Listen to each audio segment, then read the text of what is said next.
வணக்கம், வாழ்க வளமுடன். நான் உங்கள் ஜோதிடர் மாணிக்கவாசன் பேசுறேன். இன்னைக்கு பேசக்கூடிய தலைப்பு என்னன்னு சொன்னா, கடக ராசிக்கு அதிர்ஷ்டம் தரும் ஆகஸ்ட் மாத தெய்வ வழிபாடு என்ன அப்படின்னு தான் பார்க்க போறோம். ஏன்னா கடக ராசிக்கு பார்த்தோம்னா, தனஸ்தானாதிபதி சூரியன் ராசியிலேயே இருக்கிறார். கடக ராசிக்கு இன்னொரு முக்கியமான விஷயம் என்னன்னா, உங்களுக்கு இப்போ 26ஆம் தேதி வரையில தர்மகர்மாதிபதி யோகம் நடந்துட்டு இருக்கு.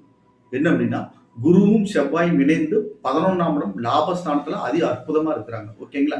அதனால நீங்க வழிபட வேண்டியது என்ன அப்படின்னு பார்த்தோம்னா, குரு வழிபாடு, செவ்வாய் முருகப்பெருமானோட வழிபாடு, அடுத்தது வந்து சூரிய வழிபாடு, சூரியனோட வழிபாடுகள் வச்சுக்கலாம். ஓகேங்களா?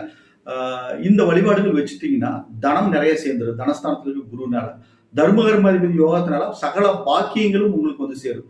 குரு குரு தட்சிணாமூர்த்தி வழிபாடு செஞ்சுட்டாலும் சரி, செவ்வாய் வழிபாடும் முருகப்பெருமான் அதிதேவதை முருகப்பெருமான், குருவுக்கு அதிதேவதை தட்சிணாமூர்த்தி, செவ்வாய்க்கு அதிதேவதை முருகப்பெருமான் வழிபாட்டையும் வச்சுட்டீங்கன்னா அற்புதமான